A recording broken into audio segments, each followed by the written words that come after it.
idol, naalala ko to. Pag nasarap mo, batingtingin me nung may tula ka.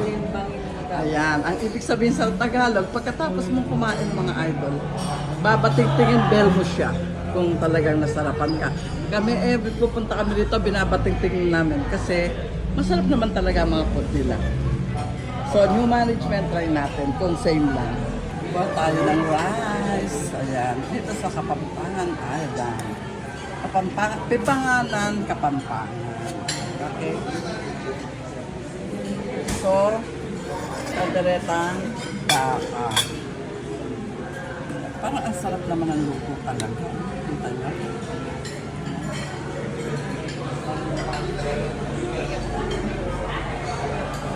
Ako ang tao yan, meron silang patapin.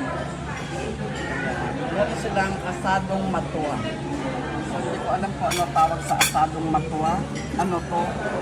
So, kuha tayo ng isa. Gusto ko yung, alam mo yung medyo nadadaglag lang. Yan. Meron silang suso.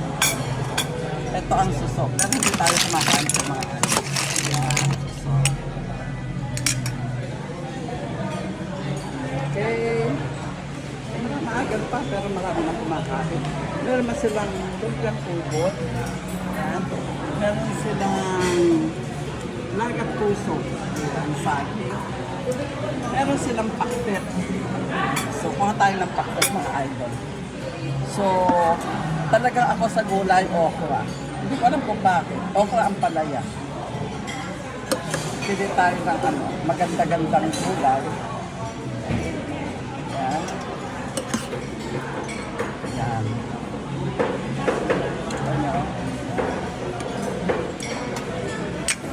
So, meron silang lechon sa patakagan.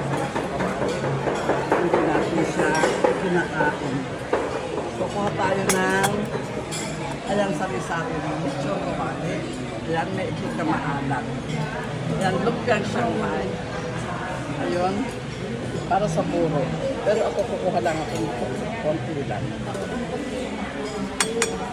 Ayan. Tapos kuha tayo nito. Kare-kare. Kare-kare siya mga idol. So, kare-kare siya mga idol. Okay na. So, stop muna tayo. Dito muna tayo.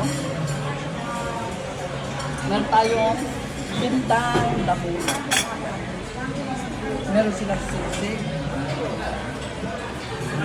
So, mamaya na muna at tayo kakain.